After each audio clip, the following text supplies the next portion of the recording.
On a winter morning in 1947, a Bedouin shepherd boy throws a rock into a dark crevice on a cliff face overlooking the Dead Sea, and the sound that comes back isn't the clatter of stone on stone, it's the crack of shattering pottery. Inside those jars, wrapped in linen that's held together for 2,000 years, are scrolls that will rewrite what we know about the Bible, about Judaism, and about a community so obsessed with purity and prophecy that they hid their entire library in the desert and then vanished. But here's the thing that doesn't make sense. 11 different caves scattered across 2 miles of barren rock, each holding different texts, different handwriting, different storage methods. Why would one group split their library like that? And why do some caves look like they were sealed in a hurry, while others seem carefully curated, as if someone knew exactly what to hide and where? The Dead Sea Scrolls aren't just old documents. They're the oldest surviving copies of biblical texts, predating anything we had before by 1,000 years. They include books that didn't make it into the Bible, rules for a community we barely understand, and apocalyptic prophecies that sound like they were written yesterday. For 75 years, scholars have been piecing together fragments smaller than your palm, trying to understand who wrote these, why they hid them, and what they were so afraid of. And the caves themselves, each one tells a different part of the story. Some were living quarters, some were storage rooms, some look like they were ransacked in ancient times, and some weren't found until Bedouin shepherds sold fragments to antiquities dealers in Jerusalem, setting off a race between archaeologists and treasure hunters that's still controversial today. I'm going to walk you through all 11 caves one by one, not as a list, but as a journey. We're going to look at what was found, what condition it was in, and what that tells us about the people who put it there.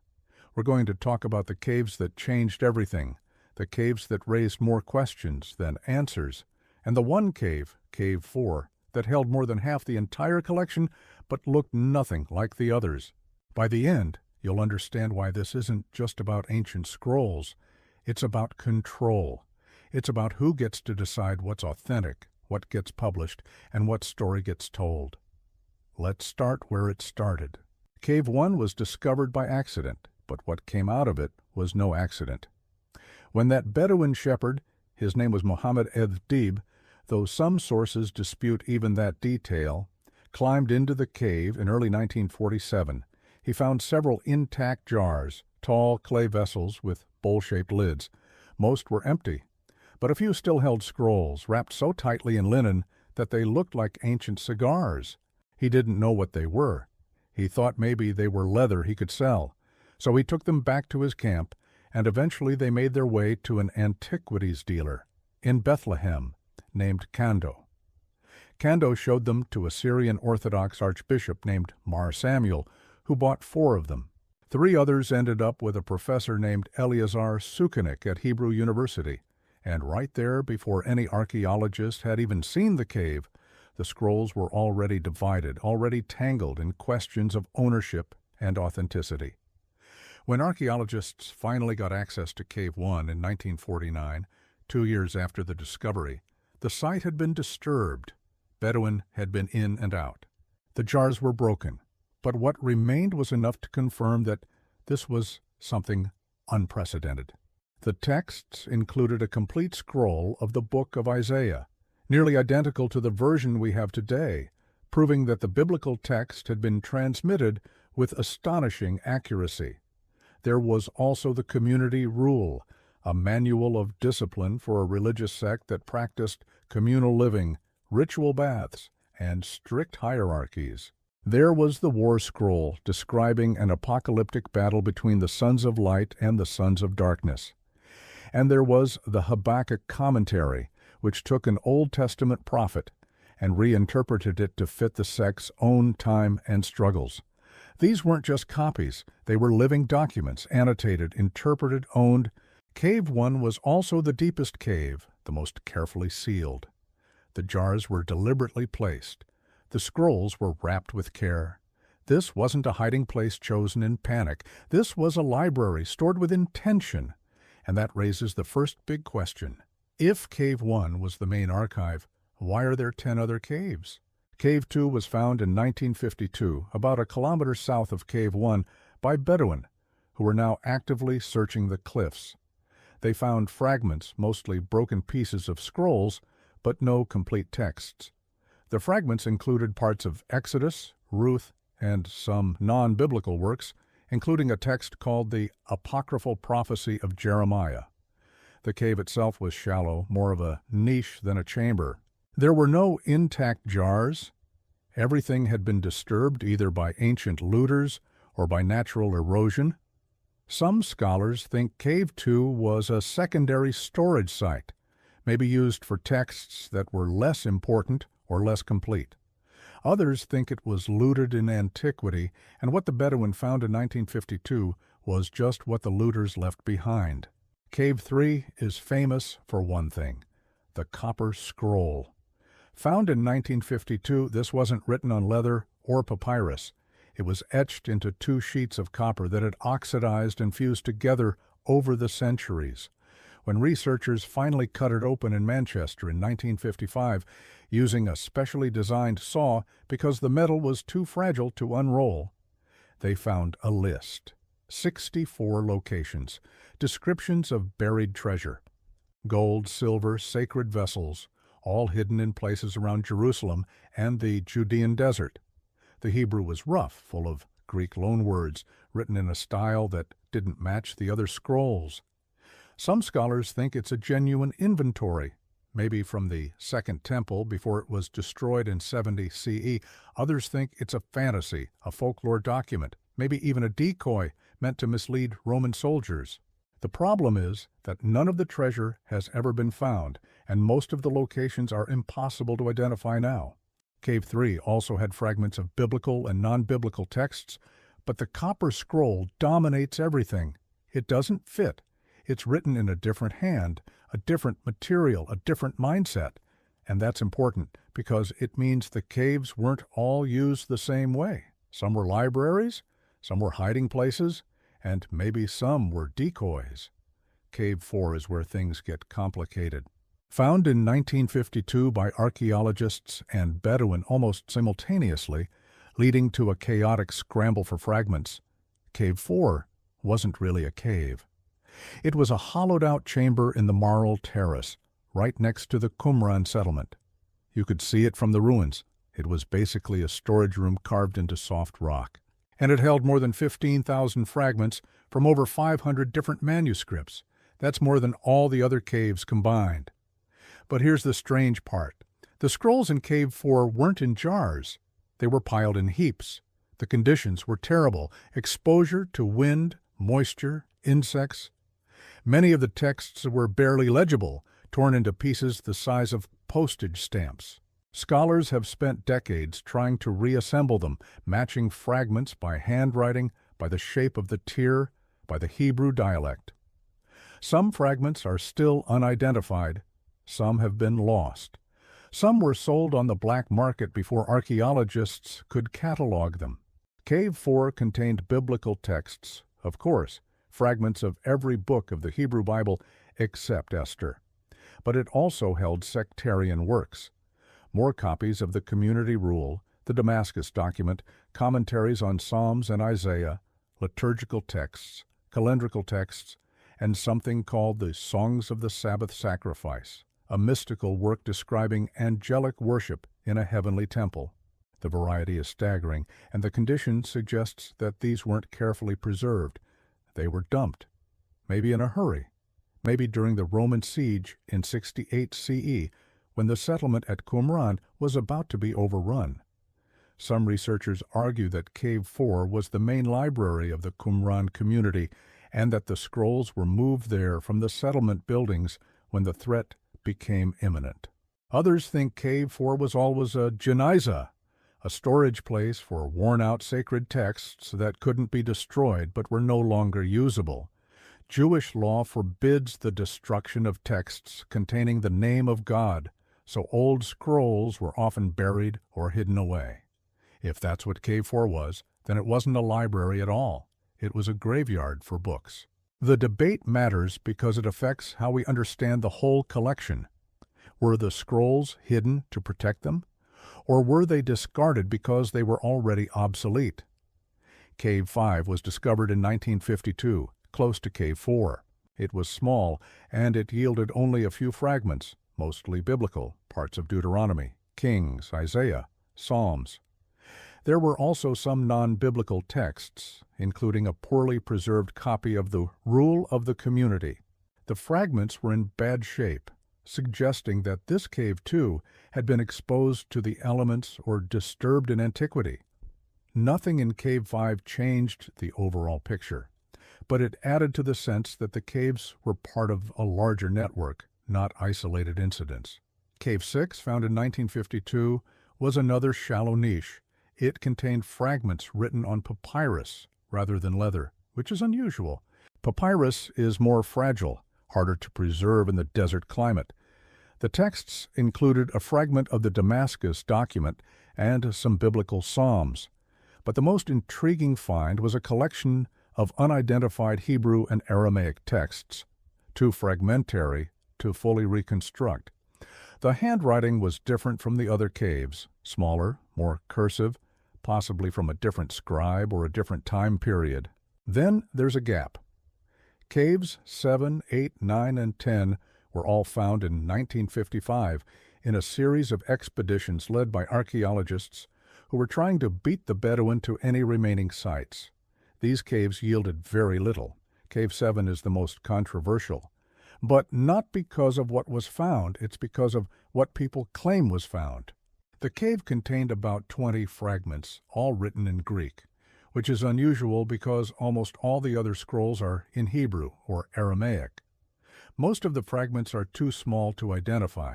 But in the 1970s, a Spanish Jesuit named Jose O'Callaghan claimed that one fragment, 7Q5, was part of the Gospel of Mark, which would make it the oldest New Testament manuscript ever found, and would prove that the Gospels were written much earlier than most scholars believe. His argument rested on a handful of Greek letters and a lot of speculation. Most scholars rejected it. The fragment is too small, the letters too ambiguous, and the statistical probability too low. But the claim refuses to die, and you'll still find websites and books insisting that Cave 7 proves the Gospels were written in the 1st century and were known to the Qumran community. It's a good example of how these scrolls get pulled into modern theological battles. Cave 8 yielded only a few fragments, including a mezuzah, a small scroll meant to be attached to a doorpost, and a fragment of the Psalms. The cave had been heavily damaged, possibly by ancient treasure hunters or by natural collapse. Cave 9 was completely empty, or rather, it had been completely looted.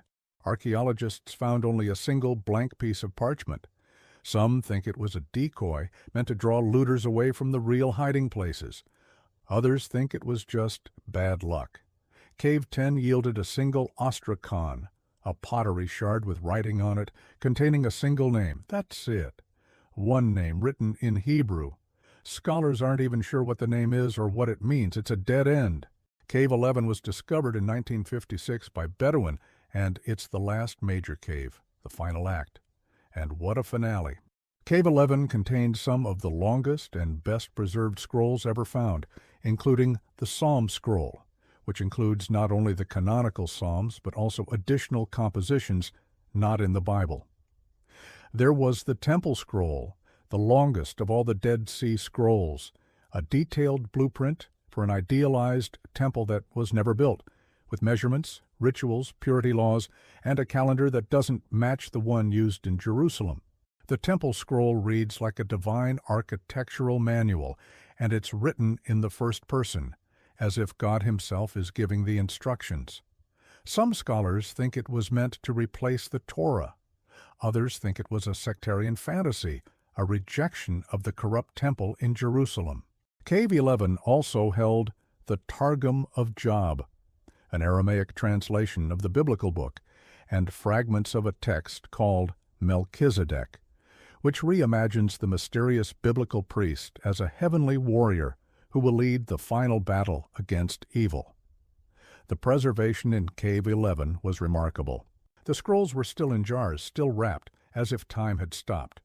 But Cave 11 also raises the same question as Cave 1. If this was such a carefully curated collection, why scatter it across the desert? Why not keep it all in one place? Here's where the theories start to diverge. The traditional view, developed in the 1950s and still held by many scholars, is that the scrolls were the library of the Essenes, a Jewish sect described by ancient historians like Josephus and Pliny the Elder. The Essenes lived in communal settlements, practiced celibacy, held property in common, and believed they were living in the end times. The ruins at Qumran, a compound with ritual baths, a large dining hall, a scriptorium, and a cemetery, seem to match the descriptions of an Essene community. The scrolls, according to this theory, were their sacred texts hidden in the caves when the Romans approached in 68 CE. But there are problems with this theory. First, not all the scrolls fit the Essene profile. Some texts are in Greek. Some reflect different calendars, different laws, different ideas about purity and prophecy. Second, the caves are spread out over a large area, and some are hard to reach from Qumran. Why would a single community use 11 different hiding places? Third, some of the scrolls show signs of wear, as if they were used over a long period, while others look brand new. Fourth, the handwriting varies wildly, more than 500 different scribes, by some counts. That's a lot for a single isolated community, so alternative theories have emerged. One is that the scrolls didn't come from Qumran at all. They were brought there from Jerusalem, possibly from the Second Temple itself, or from private libraries, and hidden in the desert during the first Jewish revolt against Rome. This would explain the diversity of the texts, the multiple hands, the different storage methods. It would also mean that the scrolls represent not a single sect, but a snapshot of Jewish religious life in the first century, just before everything was destroyed. Another theory is that some of the caves were used by different groups at different times. Maybe Cave 1 was an Essene library. Maybe Cave 4 was a Geniza. Maybe Cave 3 was a Roman-era hiding place for temple treasure. Maybe the caves are connected not by a single community, but by a shared geography, a place remote enough to hide things, close enough to access when needed. The evidence is incomplete. The records are fragmentary. We're trying to reconstruct a library from pieces that were scattered, damaged, looted, and sold before scholars could even see them. And here's the uncomfortable truth. The people who controlled access to the scrolls for the first 50 years, a small group of scholars based in Jerusalem, did not publish them quickly. Some texts were held back for decades, some were kept secret, some were leaked. The reasons given were legitimate. The fragments were tiny, the reconstruction was painstaking, the task was overwhelming. But the delays fed conspiracy theories. People started asking, what's in the scrolls that they don't want us to see? Are there texts that challenge Christian orthodoxy? Are there documents that would undermine the authority of the Bible? The answer, we now know, is no. The scrolls don't contain secret gospels or lost books of the Bible that were suppressed by the church. They contain what you'd expect from a Jewish library in the first century: copies of the Hebrew Bible, interpretations, commentaries, hymns, rules, prophecies. They show that Judaism was more diverse than we thought, that the biblical text was still fluid, that different groups had different canons and different calendars. But they don't overturn anything. They complicate it. Still, the question of access matters. If you control the scrolls, you control the narrative. And for a long time, the narrative was controlled by a very small group. It wasn't until the 1990s, when unauthorized photographs of unpublished fragments were released, that the monopoly broke. Now the scrolls are digitized. You can view them online. Scholars from every background can study them. But the early secrecy left a shadow, and that shadow's still there. Let's talk about what the caves tell us when we look at them as a system. Cave 1, deep sealed intact jars, complete scrolls. Cave 11, similar but different texts. Caves 2, 3, 5, 6, shallow fragments, partial preservation. Cave 4, massive chaotic piled scrolls, no jars. Caves 7, 8, 9, 10, minimal, looted or empty. If you map this, you see a pattern. The deep caves with intact jars are outliers. The shallow caves with fragments are the norm. And Cave 4, right next to the settlement, is its own category. One possibility is that the scrolls were moved in stages. First, the most important texts were hidden in Cave 1 and Cave 11, deep and secure. Then, as the threat grew, more texts were moved into Cave 4 quickly and without care. Finally, some texts were scattered into the smaller caves, either as decoys or as emergency backups. If the Romans were closing in, you wouldn't have time to organize. You'd grab what you could and hide it anywhere. Another possibility is that the caves reflect different purposes. Cave 1 and Cave 11 were libraries, meant to preserve complete works. Cave 4 was a genizah, a repository for worn-out texts. Caves 2, 3, 5, and 6 were personal caches, maybe belonging to individuals or small groups. Cave 3, with its copper scroll, might have been a completely separate operation, unrelated to the others. We can't know for sure. The archaeology is ambiguous. The caves were disturbed before they were studied. The scrolls were removed before they were photographed in situ. We're left with fragments of a story, and we have to decide how to arrange them. Here's what we do know. The scrolls were written between roughly 250 BCE and 70 CE. They include copies of every book of the Hebrew Bible except Esther. Why no Esther? Theories range from the book's absence of God's name to its celebration of a foreign queen, but no one really knows. The scrolls also include books that didn't make it into the Bible: Enoch, Jubilees, Tobit. They include sectarian texts that describe a community obsessed with ritual purity, solar calendars, and the belief that they were the true Israel, the faithful remnant living in the last days.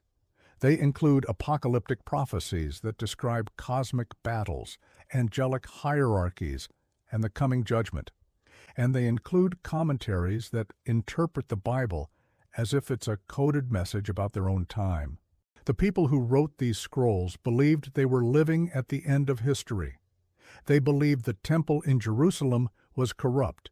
They believed their leaders had betrayed the covenant, and they believed that God would intervene soon, violently, to set things right. That belief shaped everything they did: how they ate, how they bathed, how they prayed, how they read Scripture. And when the end came, not the end they expected, but the Roman siege, the destruction of the temple, the scattering of the Jewish people, they hid their scrolls and disappeared. But the caves remember. Cave 1 remembers careful hands wrapping scrolls in linen.